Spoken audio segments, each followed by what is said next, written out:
बिहार के उप मुख्यमंत्री सम्राट चौधरी ने कहा कि कुछ दिनों से दिल्ली में एक वरिष्ठ नेता बार बार पूर्वांचल को लेकर दिल्ली में लोगों को भ्रमित करने का प्रयास कर रहे हैं। दिल्ली की जनता स्पष्ट तौर पर जानती है कि दिल्ली की भलाई के लिए कौन काम कर रहा है और कौन नहीं कर रहा है। दिल्ली जैसे प्रदेश में जहां पानी, नाली और सड़क की दिक्कत हो, उन समस्याओं पर दिल्ली के वरिष्ठ नेता और पूर्व मुख्यमंत्री कुछ नहीं बोल रहे हैं। मैं देख रहा हूं कि कुछ दिनों से दिल्ली में एक बड़े नेता, वरिष्ठ नेता बार बार पूर्वांचल के ऊपर दिल्ली में लोगों को कंफ्यूज करने का प्रयास कर रहे हैं। दिल्ली की जनता बड़ा स्पष्ट तौर पर जानती है कि दिल्ली के भलाई के लिए कौन काम कर रहा है और कौन नहीं कर रहा है। देश के यशस्वी प्रधानमंत्री नरेंद्र मोदी जी के नेतृत्व में लगातार भारत बढ़ रहा है और दिल्ली भी बढ़ रहा है। और दिल्ली जैसे प्रदेश में जहां पानी का दिक्कत हो, नाली का दिक्कत हो, सड़क का दिक्कत हो, उन समस्या पर दिल्ली के वरिष्ठ नेता और पूर्व मुख्यमंत्री कुछ नहीं बोल रहे हैं। जब कोरोना महामारी जैसी महामारी आई तो दिल्ली के तत्कालीन मुख्यमंत्री ने कहा कि जो बिहार और यूपी के लोग वो बिहार यूपी चले जाएं। और आज ये लोग पूर्वांचल के मुद्दे को रोहिंग्याओं और बांग्लादेशियों से जोड़ने का प्रयास कर रहे हैं।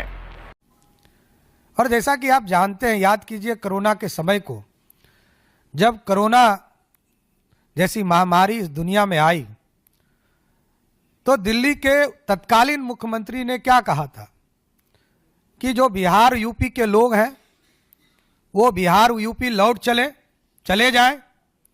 इलाज तक की व्यवस्था नहीं दिया और बसों में भरकर बिहार और यूपी जाने के लिए लोग मजबूर हुए। और आज लोग ये गलतफहमी फैलाने का प्रयास करते हैं कि पूर्वांचल के इशू पर रोहिंग्या और बांग्लादेशियों से जोड़ने का प्रयास किया जा रहा है। आज मैं दिल्ली में रह रहे पूर्वांचल के लोगों से आग्रह करने आया हूं कि लोगों से सावधान रहने की जरूरत है। मैं सभी लोगों से आग्रह करूंगा कि 2025 के चुनाव में पूर्ण रूप से दिल्ली में बैठी सरकार को जवाब देने का काम करें। जबकि उनको पता होना चाहिए कि हमारे राष्ट्रीय अध्यक्ष जगत प्रकाश नड्डा जी बिहार की धरती पर ही उनका जन्म हुआ, पले पले हुए और आगे बढ़कर पूरी तरह इस देश की राजनीति में आए, हिमाचल से का प्रतिनिधित्व करते रहे और जिस बिहार में जन्मे हों उस पूर्वांचल के लोगों के विकास के लिए, उनके सम्मान के लिए, उनकी समृद्धि के लिए लगातार जेपी नड्डा जी काम करते रहे। लेकिन दिल्ली में जो इंडी गठबंधन के लोग हैं, ये ना विकास से इनको मतलब है, ना दिल्ली के समृद्धि से मतलब है, ना दिल्ली में लोग शिक्षित हो, रोजगार मिले, इससे कोई चिंता लेना देना नहीं है।